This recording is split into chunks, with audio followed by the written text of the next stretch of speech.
کائنات معرفت عطا فرما دے گا، پہچان دے دے گا، اور وہ جو پہلے اپنے اقربا کو، اپنے رشتہ داروں کو پہچان نہیں سکتے تھے، انہیں پہچان دے دی جائے گی۔ اب وہ ندا اصحاب اعراف کی تھی جو جنت میں پہنچ جائیں گے۔ آج کی جو آیت مبارکہ سورہ اعراف کی آیت نمبر 50 ہے، رب کریم نے ارشاد فرمایا وَنَادَى أَصْحَابُ النَّارِ أَصْحَابَ الْجَنَّةِ أَنْ أَفِيضُوا عَلَيْنَا مِنَ الْمَاءِ أَوْ مِمَّا رَزَقَكُمُ اللَّهُ۔ اب یہ جو معرفت ہے، یہ جو پہچان ہے، یہ رب تعالیٰ اصحاب نار کو بھی دے دے گا، جہنم والوں کو بھی۔ جب وہ جہنم میں پہنچ جائیں گے تو یہ جو معرفت ہے، پہچان ہے اپنے رشتہ داروں کی، اپنے اقربا کی، اپنے عزیزوں کی، اپنے دوستوں کی، وہ پہچان انہیں بھی لوٹا دی جائے گی۔ اب وہ جو لوٹائی جائے گی نا، وہ ان کی عذاب کی شدت کو بڑھا دے گی۔ جیسے جیسے بندہ بیماری میں، تکلیف میں، دنیا میں بھی رہتے ہوئے اپنوں کو دیکھتا ہے تو اسے اپنی بیماری زیادہ لگتی ہے، انجان ہو تو اسے احساس کم ہوتا ہے، اور اگر بیماری کی حالت میں، تکلیف کی حالت میں، کسی پریشانی کی حالت میں اپنا مل جائے تو ظاہر ہے اس کی شدت احساس کی اور بڑھ جاتی ہے۔ رب تعالیٰ فرماتا ہے کہ جنت میں جانے والوں کو جنت میں پہنچ کر ان کی پہچان انہیں لوٹا دی جائے گی، انہیں پہچان ہو جائے گی، اور وہ اس اپنی پہچان کی وجہ سے ان کو یاد دلائیں گے اپنے رشتہ داروں کو کہ دیکھو تم ہمیں کہتے تھے کہ یہ کیوں محمد عربی صلی اللہ علیہ وآلہ وسلم کی غلامی اختیار کر رہے ہو، مال کیوں نہیں بناتے ہو، اپنے دنیا کے مال و متاع کو کیوں نہیں جمع کرتے ہو۔ آج کی آیت مبارکہ رب کریم اسی تصویر کا دوسرا حصہ فرمایا وَنَادَى أَصْحَابُ النَّارِ، کہ اصحاب نار کو، جہنم میں پہنچنے والوں کو جب پہچان حاصل ہوگی تو وہ بھی آواز دیں۔ اب یہ پروردگار کی قدرت ہے کہ وہ کہاں کہاں کس کی آواز کو پہنچا دیتا ہے اور سنا دیتا ہے، اور وہ کہیں گے کیا اصحاب الجنتی، وہ اپنے رشتہ دار جو پہچان لیں گے تو جنت میں ان سے کہیں گے ان افیضوا علینا من الماء، ہم آگ میں ہیں، تم ایسے کرو ہمیں فیض دینے والا پانی دے دو۔ یہ جو دنیا میں فیض کا انکار کرتے ہیں نا، رب فرماتا ہے ان افیضوا من الماء، وہاں کہیں گے ہمیں فیض والا پانی دے دو، مما یا مما رزقکم اللہ، جو اللہ نے تمہیں رزق دیا ہے نا وہاں پہ، اس میں سے کچھ ہمیں دے۔ قالوا، اب وہ جنہیں پکاریں گے وہ ان کی پکار کو سن لیں گے،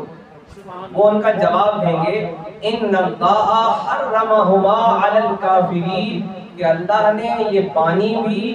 یہ رزق بھی حرام کر دیا ہے کفار پر۔ الذین اتخذوا، اور اس کی وجہ بھی ہے الذین اتخذوا دینہم لہوا ولعبا وغرتہم الحیاۃ الدنیا، اور اس کی وجہ بھی ہے کہ جن کو یہ فیض والا پانی نہیں مل رہا اور یہ رزق نہیں مل رہا، اس کی وجہ بھی ہے۔ اب یہ سبق ہے دنیا میں رہنے والوں کے لیے جو کہتے ہیں نا کہ ہم گئے ہیں ملا نہیں ہے، ہم گئے ہیں ملا نہیں ہے۔ رب فرماتا ہے قالوا ان اللہ حرمہما علی الکافرین۔ حضرت صاحب تفسیر کبیر فرماتے ہیں یہ جو دنیا میں حرام اور حلال کا شرعی اصول ہے نا، بچے بیٹھ جائے آپ،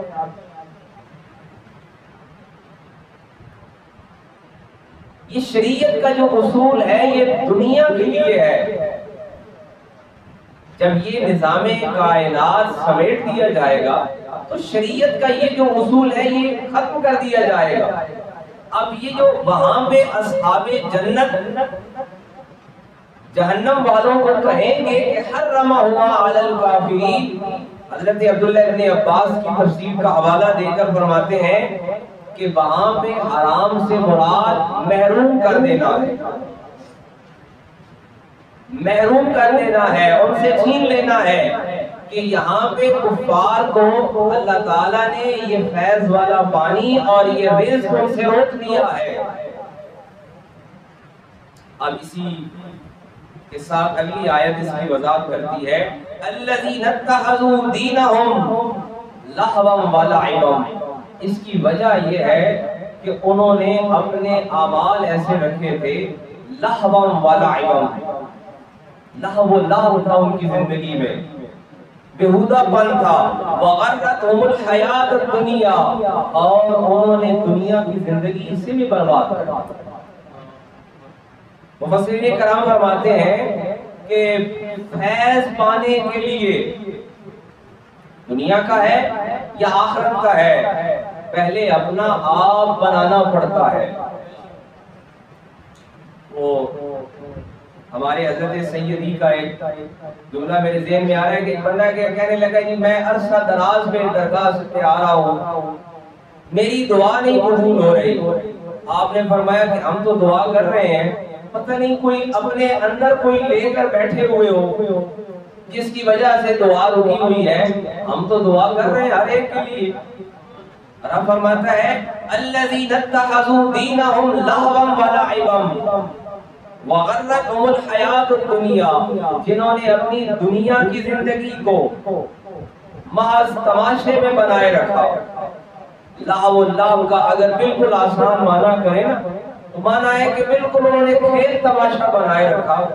کہ یہ صبح ہوتی ہے، شام ہوتی ہے، یہ محض کھیلنے کودنے کے لیے، تماشے کے لیے ہے۔ وغرتہم الحیات الدنیا، اور دنیا کی زندگی کو اسی طرح برباد کر دیا۔ فَالْيَوْمَ نَنْسَاهُمْ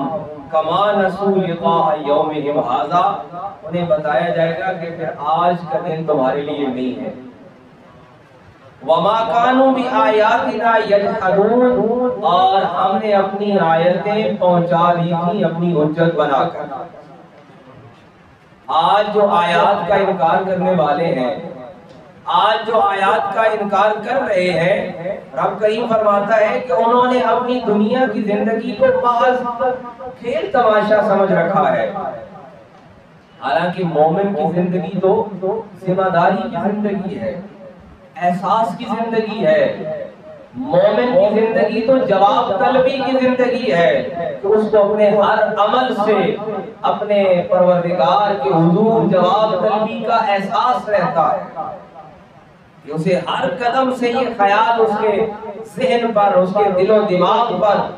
سوال رہتا ہے کہ میں نے اس عمل کے بعد اپنے پروردگار کے پاس کیا جواب دینا۔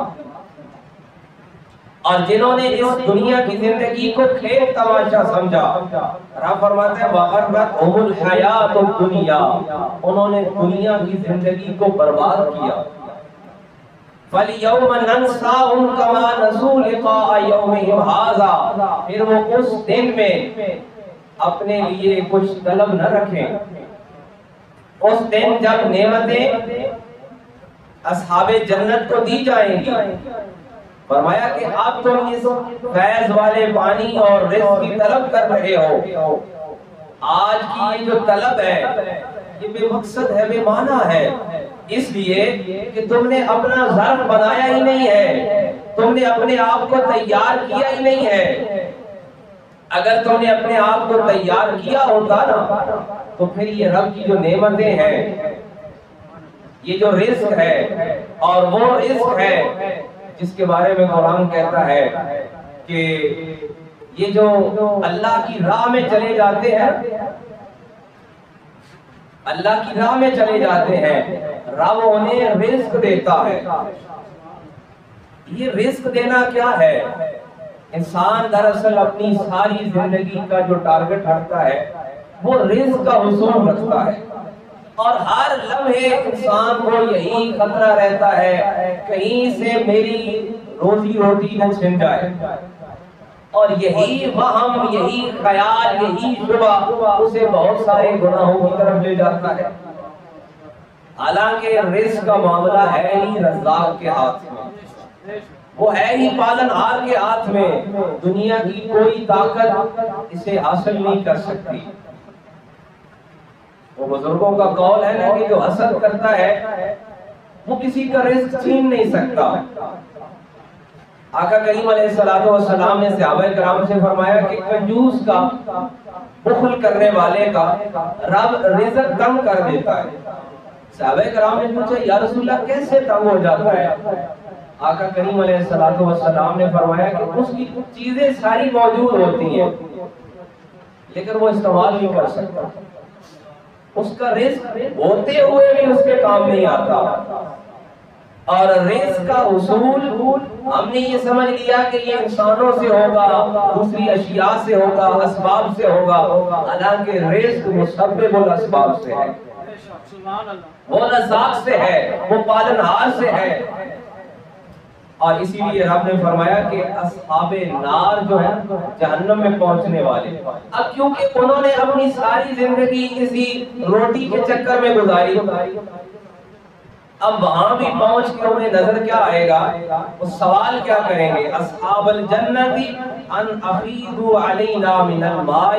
او مما رزقکم اللہ، کہ ہمیں پانی دو اور ہمیں رزق دو۔ اب جو اللہ والے ہیں ان کا کبھی ان اشیاء پہ نظر ہوتی نہیں ہے، ان چیزوں پہ نظر ہوتی نہیں ہے، اور اللہ والوں میں پھر جو مرتبہ اہل بیت اطہار کا ہے، سورہ دہر 29ویں پارے میں رب فرماتا ہے کہ یہ گھر تو وہ گھر ہے کہ جہاں ملائکہ آتے ہیں مانگنے کے لیے، اور جناب سیدہ کائنات مخدومہ کائنات بی بی پاک فاطمہ الزہرا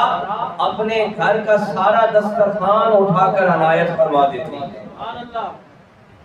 وَيُطْعِمُونَ الطَّعَامَ عَلَى حُبِّهِ مِسْكِينًا وَيَتِيمًا وَأَسِيرًا، 3 دن سوالی بن کے فرشتہ آتا رہا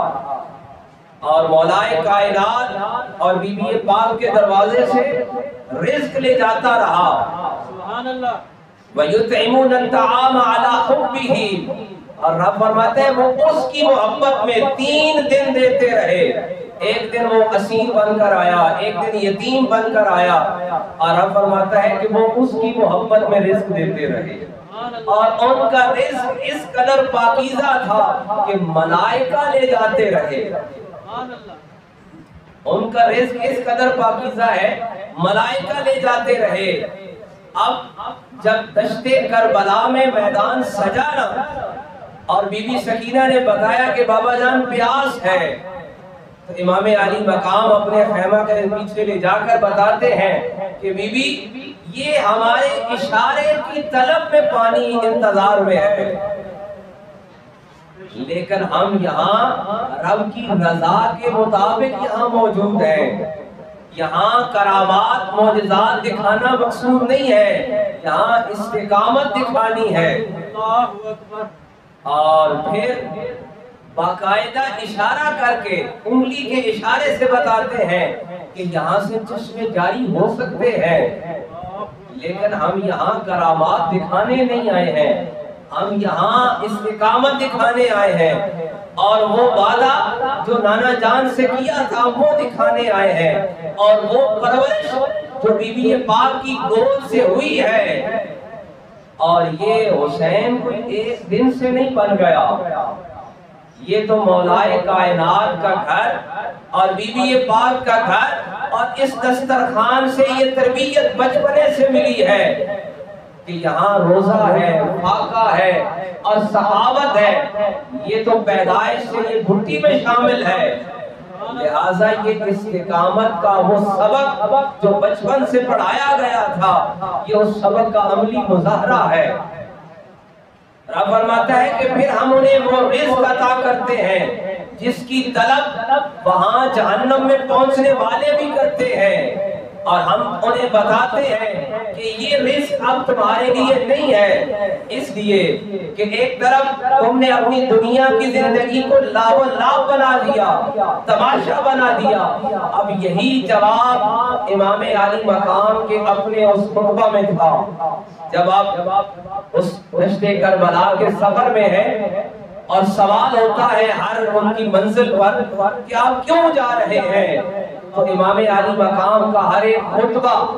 آپ کا ہر ایک واعظ اس بات کا ثبوت ہے۔ امام علی مقام بتاتے ہیں کہ جب مومن کی زندگی کو لہو و نام سے بدلا جا رہا ہے، جب نانا جان کی شریعت کو مذاق بنایا جا رہا ہے، جب رب کی حدود کو پائمال کیا جا رہا ہے، تو فاطمہ کا بالا،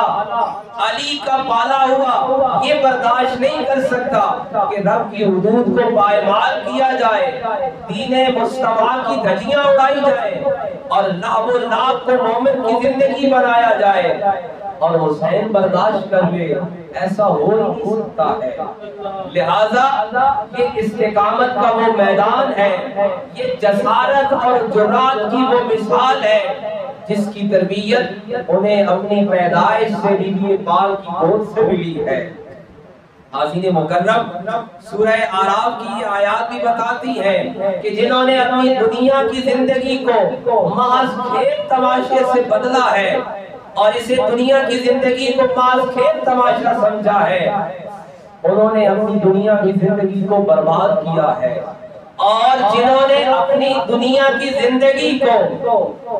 رب کے حکم کے مطابق ڈالنے کے لیے اپنا خاندان بھی پیش کر دیا ہے، اور انہوں نے سوال کیا ہے، انہوں نے آباد کر لیا ہے۔ اب قیامت تک حسین کا نام لینے والے اور حسینیت کا دم بھرنے والے، اسی لیے ان کے سینے کھلے ہیں، ان کی پیشانیاں چمکتی ہیں، کیونکہ انہوں نے اپنی دنیا کی زندگی کو سنوار لیا۔ حاضرین مکرم، امام علی مقام کا یہ ساری تحریک یہ دراصل انسان کو اپنی زندگی کو سنوارنے کا سبق دے رہی ہے کہ آپ نے اپنی دنیا کے شب و روز کو